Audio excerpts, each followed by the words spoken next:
भाग्य से संत का हमें सन्निधि मिलती है।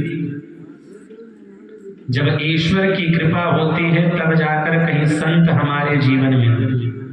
बड़े भाग जब जानिए जब मिलने आवे संत, संतन को मिलनो करे सब कष्टन को अंत।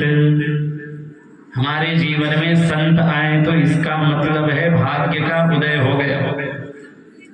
संत हमारे जीवन में आते हैं तो फिर किसी प्रकार का कष्ट क्लेश दुख नहीं रह जाते, क्योंकि संत हृदय नवनीत समान। लेकिन संत के हृदय में और नवनीत में भी अंतर है।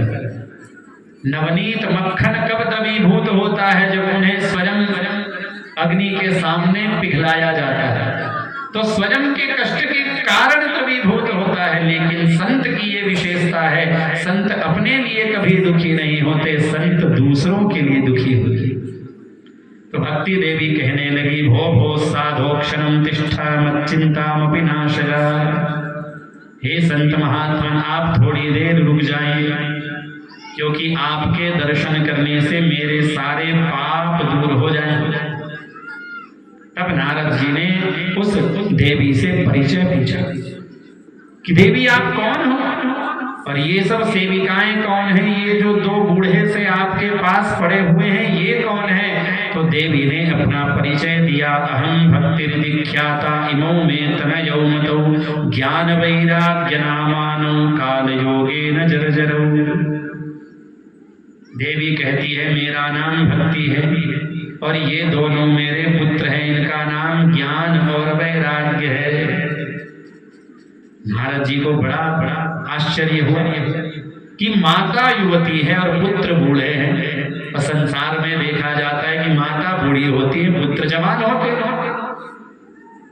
तो देवी ने कहा ग्राहका भावात्, अभाव, ग्राहक का अभाव होने से, क्योंकि कलियुग में भक्ति तो हम करते हैं लेकिन ज्ञान और वैराग्य हमारे जीवन में नहीं है, इसलिए ज्ञान और वैराग्य बूढ़े हो रहे हैं।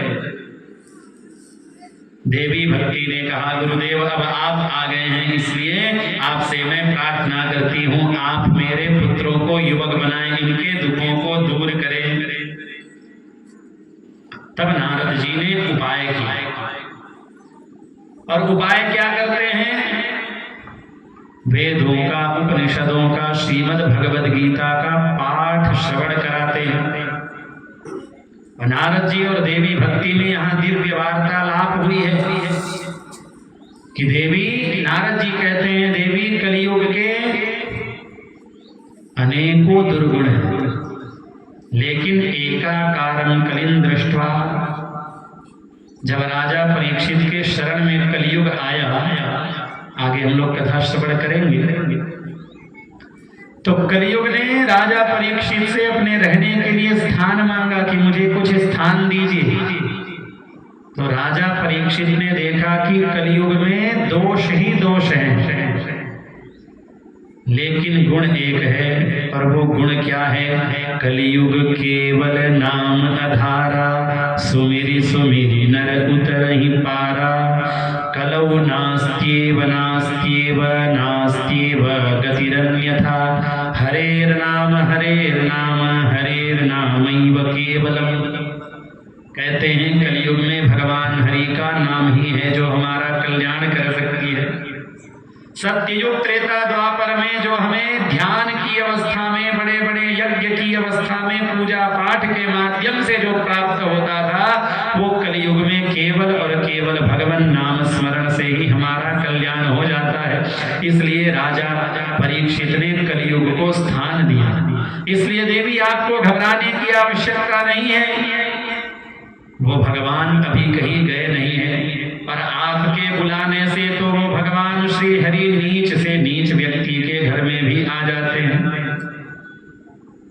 कोई कितना साधारण व्यक्ति हो, भक्ति का आश्रय अपने जीवन में लेता है, तो भगवान श्री हरि अपने लोक को भी त्याग करके दर्शन देने आए हैं। इसलिए तो भगवान अपने परम धाम का त्याग करके श्री राम रूप में में श्री कृष्ण रूप में आकर हमको और आपको अनुग्रहित करते हैं। पवित्र प्रेम से बोलिए वृंदावन बिहारी लाल की।